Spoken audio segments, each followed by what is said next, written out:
दुर्गा माता की जय। 11वां अध्याय। देवताओं द्वारा देवी की स्तुति तथा देवी द्वारा देवताओं को वरदान। ध्यान। मैं भुवनेश्वरी देवी का ध्यान करती हूँ। उनके श्री अंगों की आभा प्रभात काल के सूर्य के समान है और मस्तक पर चंद्रमा का मुकुट है। वे उभरे हुए स्तनों और 3 नेत्रों से युक्त हैं। उनके मुख पर मुस्कान की छटा छाई रहती है तथा हाथों में वरद, अंकुश, पाश और अभय मुद्रा शोभा पाते हैं। ऋषि कहते हैं के द्वारा यहाँ दैत्यपति शुंभ के मारे जाने पर इंद्र आदि देवता अग्नि को आगे कर उनका कात्यायनी देवी की स्तुति करने लगे। उस समय अभिष्ट की प्राप्ति होने से उनके मुख कमल दमक उठे थे और उनके प्रकाश से तीनों दिशाएं भी जगमगा उठी थीं। देवता बोले, शरणागत की पीड़ा दूर करने वाली देवी, हम पर प्रसन्न हो। संपूर्ण जगत की माता प्रसन्न हो। विश्वेश्वरी, विश्व की रक्षा करो। देवी, तुम्हें चराचर जगत की अधिष्ठानी हो। तुम इस जगत का एकमात्र आधार हो, क्योंकि पृथ्वी रूप में तुम्हारी ही स्थिति है। देवी, तुम्हारा पराक्रम अलंकनीय है। तुम्हें जल रूप में स्थित होकर संपूर्ण जगत को व्याप्त और तृप्त करती हो। तुम अनंत बल संपन्न वैष्णवी शक्ति हो। इस विश्व की कारण भूता परा माया हो। देवी, तुमने इस समस्त जगत को मोहित कर रखा था। तुम्हें प्रसन्न होने पर इस पृथ्वी पर मोक्ष की प्राप्ति करती हो। देवी, संपूर्ण विद्या तुम्हारे ही भिन्न भिन्न स्वरूप है। जगत में जितनी भी स्त्रियां हैं, वे सब तुम्हारी ही मूर्तियां हैं। जगदम्बा, एकमात्र तुमने ही इस विश्व को व्याप्त कर रखा है। तुम्हारी स्तुति क्या हो सकती है? तुम तो सत्वन करने योग्य पदार्थों से परे एवं परावाणी हो। जब तुम सर्व स्वरूपा देवी स्वर्ग तथा मोक्ष प्रदान करने वाली हो, तब इसी रूप में तुम्हारी स्तुति हो रही है होगी।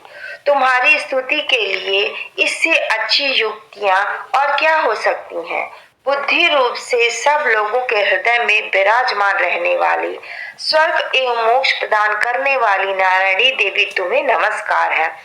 कला, काष्ठा आदि के रूप से क्रमशः परिणित की ओर ले जाने वाली तथा विश्व का उपसंहार करने में समर्थ नारायणी, तुम्हें नमस्कार है। नारायणी, तुम सब प्रकार का मंगल प्रदान करने वाली मंगलामयी हो, कल्याणदायिनी शिवा हो, सब पुरुषार्थों को सिद्ध करने वाली शरणागत वात्सल्य, तीनों नेत्रों वाली एवं गौरी हो। तुम्हें नमस्कार है। तुम सृष्टि, पालन और संहार की शक्ति भूता सनातनी देवी, गुणों का आधार और सर्व गुणमयी हो। नारायणी, तुम्हें नमस्कार है। शरण में आए हुए तीनों एवं पीड़ितों की रक्षा में संलग्न रहने वाली तथा सबकी पीड़ा दूर करने वाली नारायणी देवी, तुम्हें नमस्कार है।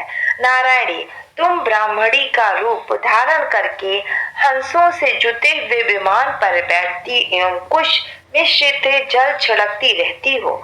तुम्हें नमस्कार है। महेश्वरी रूप से त्रिशूल, चंद्रमा एवं सर्प को धारण करने वाली महान वृषभ की पीठ पर बैठने वाली नारायणी देवी, तुम्हें नमस्कार है। मोरों और मुर्गों से घिरी रहने वाली, महाशक्ति धारण करने वाली, कौमारी रूप धारणी निष्पापनी नारायणी, तुम्हें नमस्कार है। शंख, चक्र, गदा और धनुष रूप धारण और आयुधोष को धारण करने वाली वैष्णवी शक्ति रूपा नारायणी, तुम प्रसन्न हो। तुम्हें नमस्कार है। हाथ में भयानक महाचक्र लिए, दाढ़ों पर धरती को उठाए, वाराही रूप धारणी कल्याणमयी नारायणी, तुम्हें नमस्कार है। भयंकर नीच सिंह रूप से दैत्यों के वध के लिए उद्योग करने वाली तथा त्रिभुवन की रक्षा में संलग्न रहने वाली नारायणी, तुम्हें नमस्कार है। मस्तक पर किरीट और हाथ में महावज्र धारण करने वाली, सहस्त्र नेत्रों के कारण उदित दिखाई देने वाली, वृत्तासुर के प्राणों का अपहरण करने वाले इंद्र शक्ति रूपी नारायणी देवी तुम्हें नमस्कार है। शिवदूती रूप से दैत्यों की महती सेना का संहार करने वाले, भयंकर रूप धारण करने वाली, विकट अट्टा गर्जन करने वाली नारायणी तुम्हें नमस्कार है। दारों के कारण विकराल दिखाई देने वाली मुख वाली, मुंडमालों से विभूषित मुंड मर्दनी चांडिका देवी नारायणी तुम्हें नमस्कार है। लक्ष्मी, लज्जा, महाविद्या, श्रद्धा, पुष्टि, स्वधा, ध्रुवा, महारात्रि तथा महा अविद्या रूपी नारायणी तुम्हें नमस्कार है। मेधा, सरस्वती, वरा, श्रेष्ठ भूमि, भ्रामरी, तामसी, नियता, ईशा रूपिणी नारायणी तुम्हें नमस्कार है। सर्वस्वरूपिणी, सर्वेश्वरी तथा सब प्रकार की शक्तियों से संपन्न दिव्य रूपा दुर्ग देवी, सब भयों से हमारी रक्षा करो तुम्हें नमस्कार है। कात्यायनी, यह तीन लोचनों से विभूषित तुम्हारा सौम्य रूप सब प्रकार के भयों से हमारी रक्षा करे तुम्हें नमस्कार है। भद्रकाली, ज्वालाओं के कारण विकराल प्रतीत होने वाली, अत्यंत भयंकर और समस्त असुरों का संहार करने वाली तुम्हारा त्रिशूल भय से हमें बचाओ तुम्हें नमस्कार है। देवी, जो अपनी ध्वनि से सबको जगत को व्याप्त करके दैत्यों के तेज नष्ट किए हुए हैं, वह तुम्हारा घंटा हम लोगों को पापों से उसी प्रकार रक्षा करे जैसे माता अपने पुत्रों के बुरे कर्मों से रक्षा करती है। चांडिके, तुम्हारे हाथ में सुशोभित खड्ग जो असुरों के रक्त और चर्बी से चर्चित है, हमारा मंगल करे। हम तुम्हें नमस्कार करते हैं। देवी, तुम प्रसन्न होने पर सब रोगों को नष्ट कर देती हो और कुपित होने पर मन वांछित सभी कामनाओं को नाश कर देती हो। जो लोग तुम्हारी शरण में जा चुके हैं उन पर विपत्ति तो आती ही नहीं। तुम्हारी शरण में गए हुए मनुष्य दूसरों को शरण देने वाले बन जाते हैं। देवी अंबिके, तुमने अपने स्वरूप को अनेकों भागों में विभक्त करके नाना प्रकार के रूपों से जो इस धर्मद्रोही महादैत्य का संहार किया है, वह सब दूसरी कौन कर सकती है।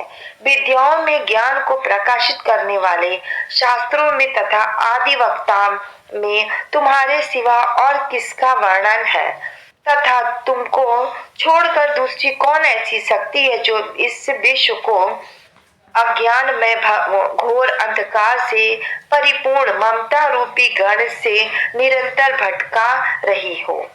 जहाँ राक्षस, जहाँ भयंकर विष वाले सर्प, जहाँ शत्रु, जहाँ लुटेरों की सेना, जहाँ दानव नल हो, वहाँ तथा समुद्र के बीच में भी साथ रहकर तुम विश्व की रक्षा करती हो। विश्वेश्वरी, तुम विश्व का पालन करती हो, विश्व रूपा हो, इसलिए संपूर्ण विश्व को धारण करती हो। तुम भगवान विश्वनाथ की भी वंदनी हो। जो लोग भक्ति पूर्वक तुम्हारे सामने मस्तक झुकाते हैं, वे संपूर्ण विश्व को आश्रय देने वाले होते हैं। देवी प्रसन्न हो, जैसे इस समय असुरों का वध करके तुमने शीघ्र ही हमारी रक्षा की है, उसी प्रकार सदा हमें शत्रुओं के भय से बचाओ। संपूर्ण जगत का पाप नष्ट कर दो और उत्पात तथा पापों के फल स्वरूप प्राप्त होने वाले महामारी आदि बड़े बड़े उपद्रवों को शीघ्र दूर करो। विश्वेश्वरी, पीड़ा दूर करने वाली देवी, हम तुम्हारे चरणों पर पड़े हुए हैं, हम पर प्रसन्न हो। त्रिलोक निवासियों की पूजनीय परमेश्वरी, सब लोगों को वरदान दो। देवी बोली, देवताओं, मैं वर देने को तैयार हूँ। तुम्हारे मन में जिसकी इच्छा हो वह वर मांग लो। संसार के लिए उस उपकारक वर को मैं अवश्य दूंगी। देवता बोले, सर्वेश्वरी, तुम इसी प्रकार तीनों लोकों की समस्त बाधाओं को शांत करो, हमारे शत्रुओं का नाश करो, करती रहो।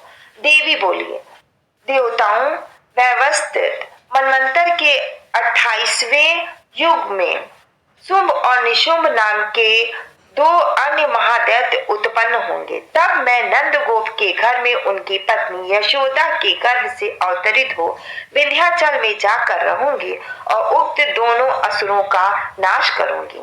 फिर अत्यंत भयंकर रूप से पृथ्वी पर अवतरण ले मैं विप्रचित नाम वाले दानव का वध करूंगी। उस भयंकर महादैत्य को भक्षण करते समय मेरे दांत अनार के फूल की भांति लाल हो जाएंगे। तब स्वर्ग में देवता और मृत्यु लोक में मनुष्य सदा मेरी स्तुति करते हुए मुझे रक्तदंता कहेंगे। फिर जब पृथ्वी पर 100 वर्षों के लिए वर्षा रुक जाएगी, पानी का अभाव हो जाएगा, उस समय मुनियों के सत्वन करने पर मैं पृथ्वी पर अयोनिजात रूप से प्रकट होंगी और 100 नेत्रों से मुनियों को देखूंगी। अतः मनुष्य शताक्षी इन नामों से मेरी कीर्ति करेंगे। देवताओं, उस समय मैं अपने शरीर से उत्पन्न एवं शाखों द्वारा समस्त संसार का भरण पोषण करूंगी। जब तक वर्षा नहीं होगी तब तक वे शाख ही सबके प्राणों की रक्षा करेंगे। ऐसा करने के कारण पृथ्वी पर शकांभी नाम से मेरी ख्याति होगी। उसी अवतार में मैं दुर्गम नामक महादैत्य का वध भी करूंगी। इससे मेरा नाम दुर्गा देवी के रूप में प्रसिद्ध होगा।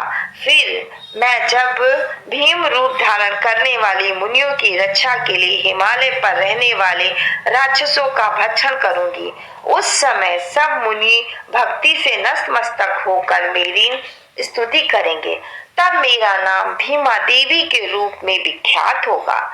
जब अरुण नामक दैत्य तीनों लोकों में भारी उपद्रव मचाएगा, तब मैं तीनों लोकों का हित करने के लिए 6 पैरों वाले असंख्य भ्रमरों का रूप धारण करके उस महादैत्य का वध करूंगी।